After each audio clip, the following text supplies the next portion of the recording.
Sud Radio, les routes de l'été, Vincent Ferniaud. Allez, retour sur les routes de l'été. Ce sont des routes maritimes ce matin, puisqu'on va prendre la mer ensemble, Morgane, pour s'interroger sur la santé de nos océans et sur notre santé au moment des baignades, parce que c'est un peu les deux versants de la même montagne, du même iceberg. En fait, on a un impact qui est réel sur la mer. Ça, on va le découvrir ensemble avec nos invités. Si vous avez un avis là-dessus, ou si vous avez des craintes, si vous avez des questions qui touchent à la baignade ou simplement à la santé de nos océans, vous pouvez nous appeler. Exactement, au 0826 300 300. Le standard est à votre écoute et vous interviendrez à l'antenne. Oui, et vous aurez la réponse de nos spécialistes qui sont avec nous. Alors, on va immédiatement se poser la question d'été. Sud Radio, question d'été. La question d'été, vous le savez, c'est une question en rapport avec l'actualité chaque jour, qui est liée à vos vacances, mais pas seulement, mais aujourd'hui carrément. Morgane, on s'est posé la question, comme souvent l'été, de savoir si nos eaux de baignade étaient safe, comme on dit, étaient sûres. Oui, elles sont-elles en bonne santé également? C'est la question, puisque nous nous baignons plus en été. Quel est notre impact sur l'écosystème marin et comment on peut le réduire? On peut en parler tout de suite avec François Sarano, qui est avec nous. François Sarano, fondateur et président de Longitude 181, qui est océanographe. Bonjour François. Bonjour Morgane, bonjour Vincent, bonjour Thierry, bonjour à tous. Oui, merci d'être avec nous ce matin par visio. Oui, nous avons également Thierry Le Révérend, qui est directeur général de Terre Agir et qui a créé le label Pavillon Bleu. On en parlera également. Le célèbre label Pavillon Bleu, et qui nous donne un petit peu une notation de nos eaux de baignade à travers les plages aussi, le littoral, mais il nous en parlera dans quelques minutes. Je voulais qu'on se penche avec François Sarano, avec notre océanographe, sur la santé de nos océans. Alors, globalement, il faut rappeler peut-être des choses que l'on oublie. D'abord, l'océan sur notre planète bleue, c'est quoi? C'est 2/3 de la surface?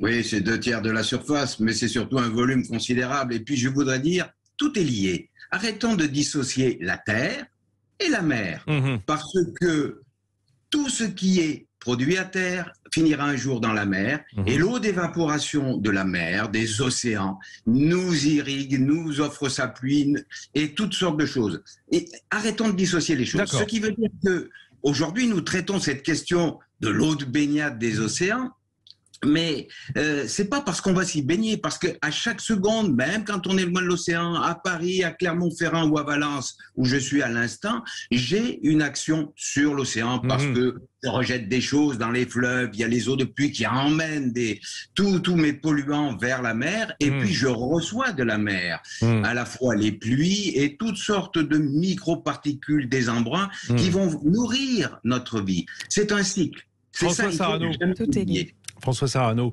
je vous écoute nous dire cela comme des préceptes évidents qu'on aurait tendance un petit peu à oublier, et notamment dans ces périodes de réchauffement climatique qui nous inquiètent pour la santé de notre planète. Un confrère à vous me disait il n'y a pas longtemps, c'est pas la planète qui est malade, c'est l'humanité. La planète, elle se portera très bien si l'humanité disparaît. Pour autant, aujourd'hui, ce réchauffement climatique, c'est-à-dire la hausse, on parlait tout à l'heure de 30 degrés dans la Méditerranée, aux abords de Nice, aux abords de la Corse. Est-ce que ça a un impact vraiment négatif sur l'océan en général? Ça a un impact formidable sur l'océan. Pourquoi? Parce que l'ensemble des animaux marins, hormis les baleines et les requins et les raies, a une reproduction avec des tout petits œufs et des larves, que ce soit les oursins ou les thons rouges, les espadons ou les holoturies, tous ont cette phase planctonique. Oui. Et c'est cette phase planctonique de ces tout petits œufs et larves à la surface des océans qui est considérablement affectée par les modifications de la température de l'eau, de la densité de l'eau et de nos polluants. C'est donc aujourd'hui nous avons un impact considérable sur l'ensemble des organismes. Mais nous ne pouvons pas savoir et dire ceux qui vont profiter et ceux qui vont au contraire pâtir de cet terrible déséquilibre que nous provoquons. Le premier signe de ce déséquilibre, c'est un peu la tropicalisation de nos eaux. On voit bien que les espèces qui sont habituées à vivre plus au sud dans des eaux chaudes ont tendance à remonter évidemment pour suivre la température, le flux thermique de nos océans et de nos mers.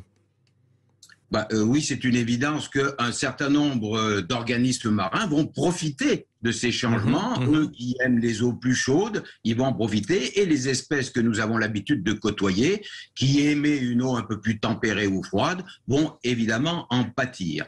Cela n'empêche qu'il faut bien savoir qu'au-delà d'un certain seuil, tout le monde pâtit de ces changements. Et le réchauffement de l'eau contribue à affaiblir les organismes qui, à leur tour, vont être plus sensibles à nos polluants. Parce que je voudrais bien qu'on arrive à cette question. Qu'est-ce que nous pouvons faire aujourd'hui, nous-mêmes, pour ne plus contribuer à affaiblir les organismes marins qui sont déjà soumis à une forte pression? Un phénomène... Oui, allez-y. Pardon Vincent, un phénomène qu'on observe beaucoup, notamment cette année, c'est la prolifération d'algues sur les littoraux. Comment explique-t-on ce phénomène ? Alors, il y a de multiples facteurs, une élévation de température et aussi beaucoup de sels nutritifs, c'est-à-dire les engrais qui viennent de la terre et qui ont été soit à l'origine des fertilisants sur les champs et que les eaux depuis ont drainé vers la mer, soit tout ce que nous produisons nous-mêmes dans nos villes et qui sont les déchets organiques que nous rejetons dans les fleuves et qui vont favoriser le développement d'un certain nombre d'algues qui, elles, sont favorisées par la chaleur et qui vont envahir tout le milieu qui, autrefois, n'avait pas tant de fertilisants et préférait les eaux fraîches. Mais François Sarano, on a des lunettes qui ne nous permettent pas de voir le fond des océans. Je dirais que nous, on est plutôt impacté par la surface, on va dire sur 10 mètres, grosso modo. Je parle de l'humanité. Et proche de nos littoraux. Qu'en est-il en réalité de la santé de l'océan en profondeur? On se doute que c'est un réservoir de fraîcheur, parce que, évidemment, dès qu'on descend, c'est beaucoup plus froid. Donc, ça impacte le climat également. Est-ce qu'il est vraiment impacté en profondeur, cet océan? Alors, il faut bien comprendre que l'océan, c'est une sorte de grand cycle qui amène les eaux de surface en profondeur et les eaux des profondeurs en surface en permanence. S'il n'y avait pas cette circulation thermohaline, alors la planète serait tout autre. En effet, lorsque se forme la glace dans les zones polaires, l'eau qui est juste dessous la glace est extrêmement dense, froide et salée et va couler au fond des océans. Et donc, il faut bien la remplacer. Et les eaux de surface vont venir remplacer dans ces zones-là toute cette eau qui est partie. Ça crée une circulation globale qui amène partout sur la planète l'ensemble des déchets aussi et des polluants que et donc ils descendent. Ce que vous dites, c'est que nos polluants et nos déchets plongent. Nos polluants et nos déchets plongent. Mais surtout, si cette circulation s'arrêtait parce que le réchauffement était tel que la glace ne se formerait plus au pôle, alors les grands courants marins changeraient profondément et l'ensemble du climat de la planète serait bouleversé. Donc l'ensemble de la vie sur la planète serait bouleversé. Donc si je comprends bien, et ça va préparer notre deuxième partie d'émission avec Thierry Le Révérend, le créateur du label Pavillon Bleu, au fond, l'impact, au milieu de cet impact qui vient évidemment de notre industrie, de nos activités, de l'agriculture, etc., le fait de se baigner, d'aller, nous, petits humains, nous tremper au moment des vacances, ça va pas vraiment impacter l'océan. Allô, allô ? François Sarano, vous êtes avec nous ? François ? Oui. Alors, oui, ça va impacter l'océan. Ça va impacter l'océan tous les jours, directement. Et nous avons, avec l'association Longitude 180, même lancé une campagne pour ceux qui sont sur les voiliers contre les pollutions par les eaux grises. Les eaux grises, c'est toutes les eaux qui sont rejetées dans la mer, qui viennent de la vaisselle, qui viennent de nos douches et qui contribuent à détériorer le film de surface, la surface des océans et donc les organismes qui y vivent. Parce que les détergents que nous utilisons, nos shampoings, tout ça, contiennent des produits chimiques, des tensioactifs qui affaiblissent considérablement les cellules. Aïe. Et on verra comment changer ça. Merci beaucoup, François Sarano. Restez avec nous, François Sarano. Thierry Le Révérend va nous répondre dans un instant sur la qualité de nos eaux de baignade. Si vous avez un avis sur le sujet ou des questions, 0826 300 300. À tout de suite. Sud Radio, les routes de l'été, Vincent Ferniaud. Allez, on est sur les routes de l'été en direction de la région lyonnaise, mais en première partie émission, vous le savez, on se pose les questions d'été. On est sur la qualité de nos eaux de baignade et la qualité de nos eaux tout court, océaniques et maritimes. On était avec François Sarano juste avant cette pause publicitaire qui nous faisait dépeigner un petit peu l'océan. Alors pas très optimiste. François Sarano, c'est normal, comme tous les océanographes, ils ont l'objectivité de nous dire l'état. Mais maintenant, si on parlait plus simplement de nos eaux de baignade, parce qu'on se pose la question au moment de chaque été, parce que si vous avez des questions là-dessus, 0826 300. Venez nous donner votre avis. Sud Radio, question d'été. La question d'été, donc, est-ce que nos eaux de baignade sont sûres? Est-ce que nos eaux de baignade sont propres? Est-ce que nos eaux de baignade ont les impacts vraiment? Eh bien, on est toujours en ligne avec François Sarano et nous avons également en ligne Thierry Le Révérend, qui est le créateur du fameux label Pavillon Bleu, qui, vous savez, est une sorte de guide de la santé de notre littoral. Alors, bonjour Thierry Le Révérend. Oui, bonjour Vincent, bonjour Morgane, bonjour François.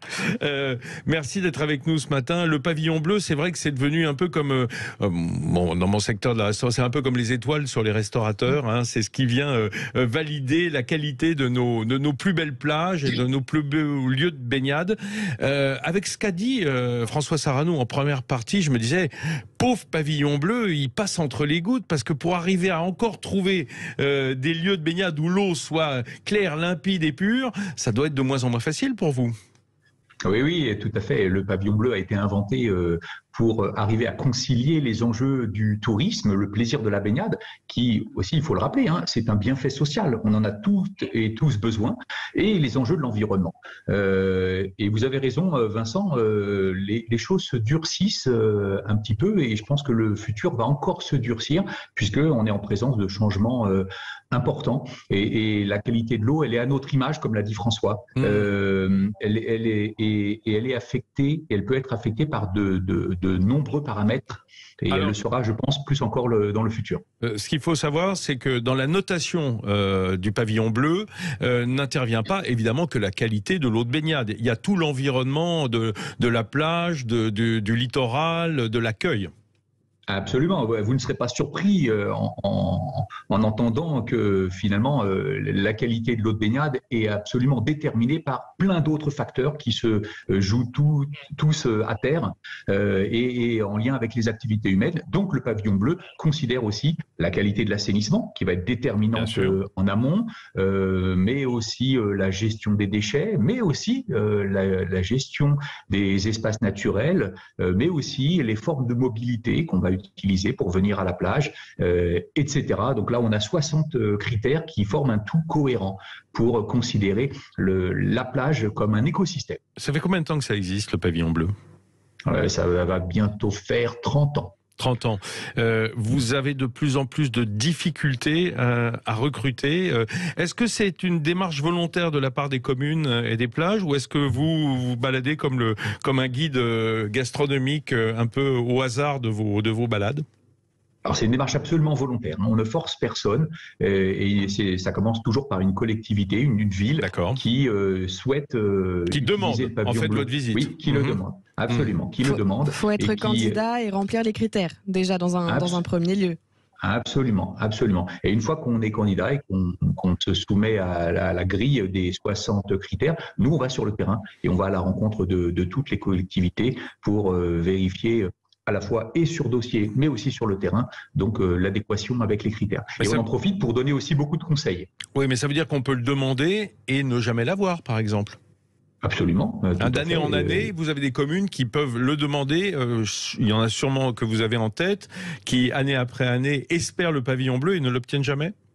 Oui, alors après, elles ne le demandent pas pendant de nombreuses années sans jamais l'obtenir. Les critères sont aussi connus, en fait, qui permettent de travailler. Ça permet de s'améliorer.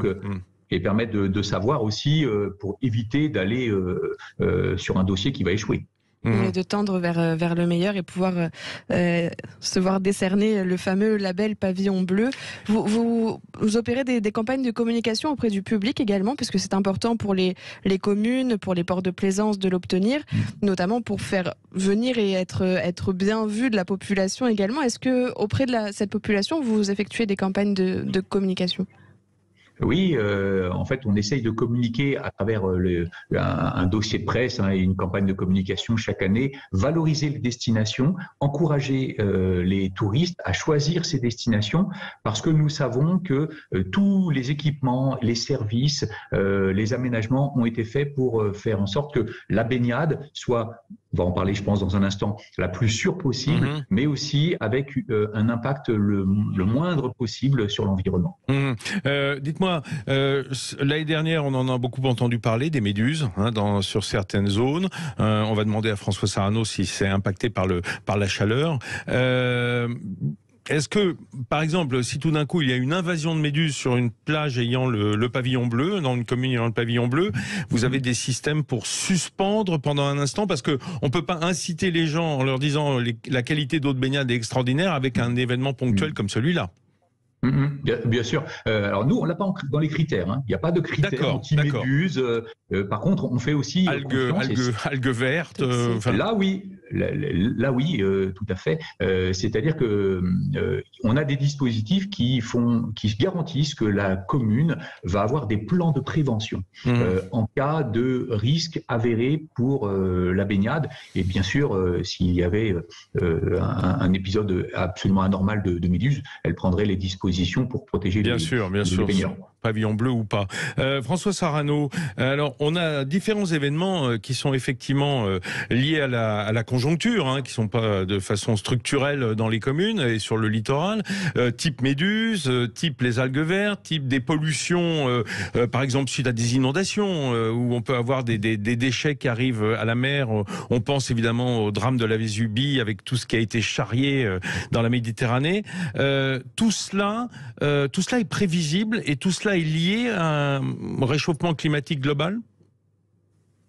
Alors, il est très, très, très difficile de répondre à cette question aussi simplement. En particulier pour l'explosion des populations de méduses qu'on connaît de tout temps, qui sont régulières, qui sont cycliques. Nous y faisons très attention parce qu'elles nous touchent directement, mais elles avaient lieu avant même que nous nous intéressions à la mer. Et donc, lier tout ça directement au réchauffement climatique, je ne suis pas sûr. En revanche, l'explosion des algues vertes ou des algues filamenteuses qui recouvrent l'ensemble des fonds marins est très liée à ce que nous rejetons en mer, encore une fois, nos déchets organiques et nos engrais, et au réchauffement climatique. Il y a des choses qui sont plus faciles à lier. On sait que l'impact que nous avons est considérable, mais dire c'est à cause de ça que ceci se passe, je ne crois pas. D'accord, mais comment on peut réduire notre impact ? Excusez-moi de vous interrompre, je ne parle pas du monde professionnel, je ne parle pas de l'industrie, je ne parle pas de l'agriculture. Notre impact, nous, vacanciers, nous dans nos loisirs, comment on réduit l'impact sur l'océan ? C'est exactement ce que je veux dire. C'est ça qui est important. Qu'est-ce qu'on peut faire, nous, chacun, non seulement sur nos lieux de baignade, mais chez nous à la maison, ici. Avec l'association Longitude 180, on a une campagne qui s'appelle « Ici commence l'océan » pour bien dire que ça commence dans nos éviers, dans nos lavabos. Ne plus utiliser tous les shampoings, les lessives qui on se lave plus alors ?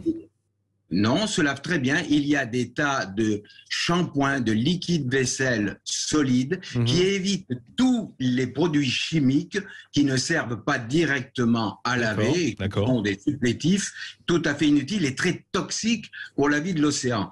Mais ça, on ne le sait pas. Excusez-moi, mais c'est pas noté dans les rayons de notre grande distribution entre une bouteille vertueuse et une bouteille d'un produit vaisselle ou d'un produit de lessive non vertueux. Enfin, en tout cas, qui a moins d'impact. Il n'y a pas de label danger pour océan. Non, c'est pour ça qu'il y a des associations comme Longitude 181 ou des labels comme celui de Thierry. C'est ça qui est très important, c'est d'informer le public. Aujourd'hui, nous changeons par exemple notre liquide vaisselle en mettant du vinaigre d'alcool blanc qui permet de lutter contre le calcaire avec de la paillette de savon de Marseille. Tout ceci est directement biodégradable et ça ne contribue plus à détériorer la vie dans les océans. Et pour que ça sente bon, on rajoute des huiles essentielles, je ne sais pas, moi, du lavandin ou des choses comme ça. Très bien, Il ça, c'est y pas a grave. aujourd'hui des campagnes qui permettent de changer directement tous les produits toxiques que nous utilisons, tous les détergents, par des savons solides, des...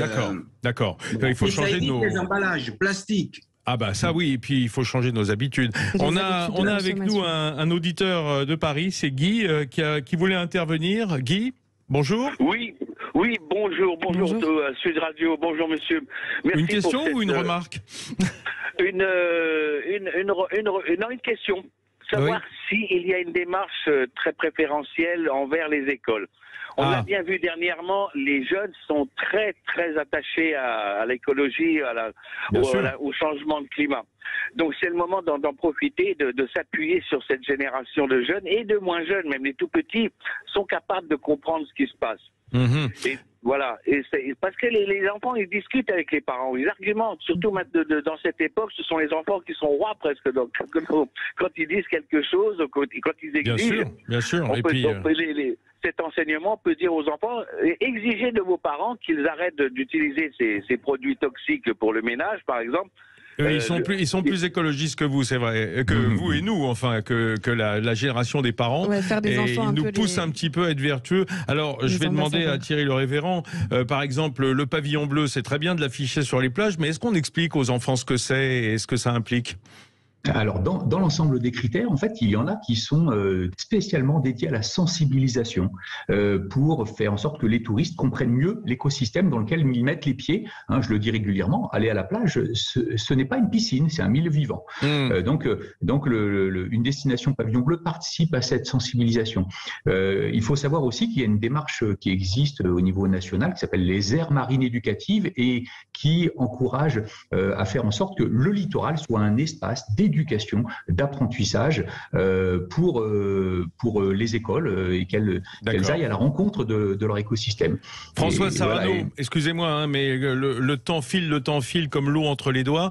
François Sarano, un dernier mot. Si j'ai bien compris, ce n'est pas au moment où on va faire trempette qu'on se soucie de la santé de l'océan, c'est dans nos actes quotidiens à la maison, même très loin du littoral, même à des milliers de kilomètres. C'est exactement ça, parce qu'encore une fois, sur cette planète, tout est lié. Nous faisons partie du vivant, nous sommes parcelles de vivant, et nous devons nous protéger nous-mêmes des agressions, de tous les produits chimiques, de tous les plastiques et du réchauffement climatique que nous provoquons. C'est au quotidien. Pourquoi ? Pour nos enfants. Pensons à eux, c'est pas simplement écoutons-les, c'est leur monde après tout. Je comprends qu'ils nous donnent des conseils, je comprends que de temps en temps ils se révoltent. Ils ne veulent pas récupérer une poubelle. À nous, non, mais sérieusement, à nous de prendre les choses en main sérieusement et de regarder nos enfants dans les yeux en leur disant « Ok, j'ai compris ». Comme ça, on se baignera moins bête, Morgane, parce que voilà, au moment de la baignade, comme ça, il y a des choses à expliquer.